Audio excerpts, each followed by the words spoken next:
Se cultiver chez soi. Bonjour à tous, bonjour les Lucioles. Je vous retrouve aujourd'hui dans cette deuxième série de Se cultiver chez soi. Et on commence tout de suite par du théâtre.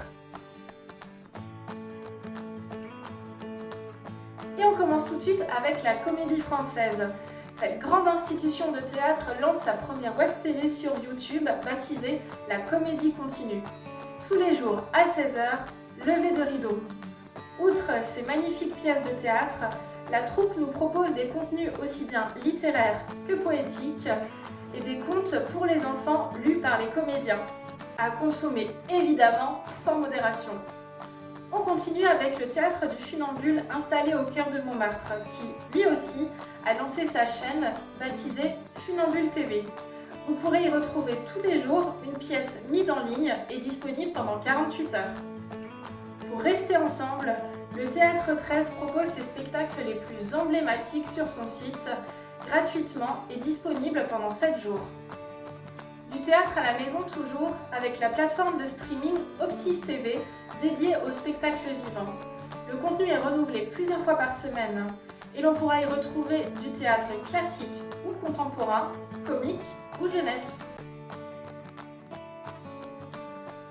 Du théâtre musical cette fois-ci avec ce haut lieu parisien de la comédie musicale, le Théâtre du Châtelet, qui nous propose sur son site de visionner en streaming son spectacle de réouverture en septembre dernier, Parade, ainsi que des chefs-d'œuvre tels la pièce maîtresse de l'opérette d'Offenbach, La Belle Hélène. Avec l'opéra comique, découvrez tous les mercredis des opéras en replay. Un bon moyen de découvrir ce lieu parisien trop souvent méconnu. Le Bolchoï, l'immense théâtre russe, nous offre du 27 mars au 10 avril 6 de ses plus prestigieux spectacles d'opéra et de ballet sur sa chaîne officielle sur YouTube. La féerie du Cirque du Soleil débarque chez vous. Grâce à sa plateforme numérique Cirque Connect, le Cirque du Soleil va enchanter votre confinement avec le meilleur de ses spectacles à couper le souffle.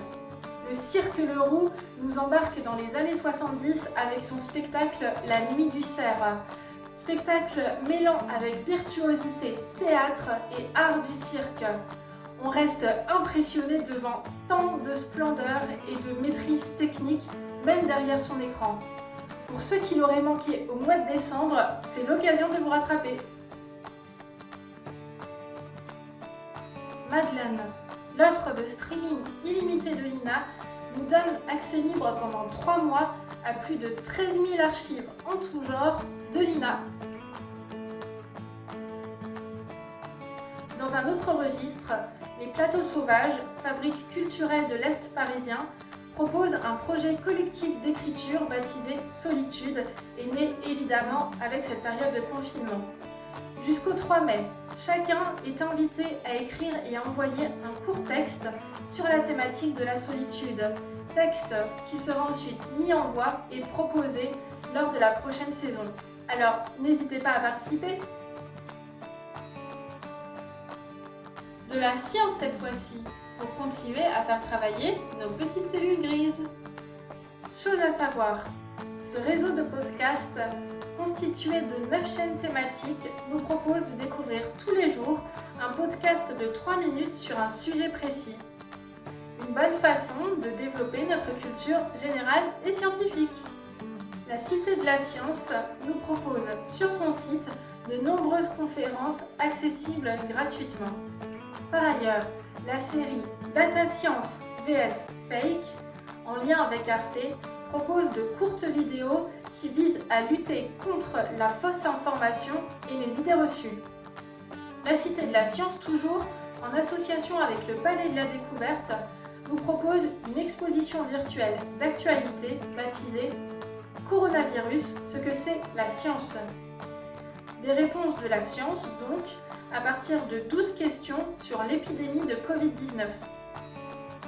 Le Palais de la Découverte, quant à lui, nous invite à découvrir autrement nos objets du quotidien via son émission Les Petites Découvertes. J'espère que ces nouvelles propositions continueront à agrémenter votre quotidien. Je vous invite aussi vraiment, si vous le souhaitez, si vous le pouvez, à participer à ce projet d'écriture, donc Solitude. Une belle façon, je trouve, de sublimer ce sentiment qui peut être vraiment oppressant par cette période de confinement et à le transformer en quelque chose de positif et de créatif. Vous trouverez l'adresse mail où envoyer votre texte dans la description ci-dessous, sinon n'hésitez pas à me faire signe si vous n'avez pas forcément les moyens de l'envoyer par mail. Et évidemment, dans cette même description, vous y retrouverez tous les liens vers les offres dont je viens de vous parler. À bientôt!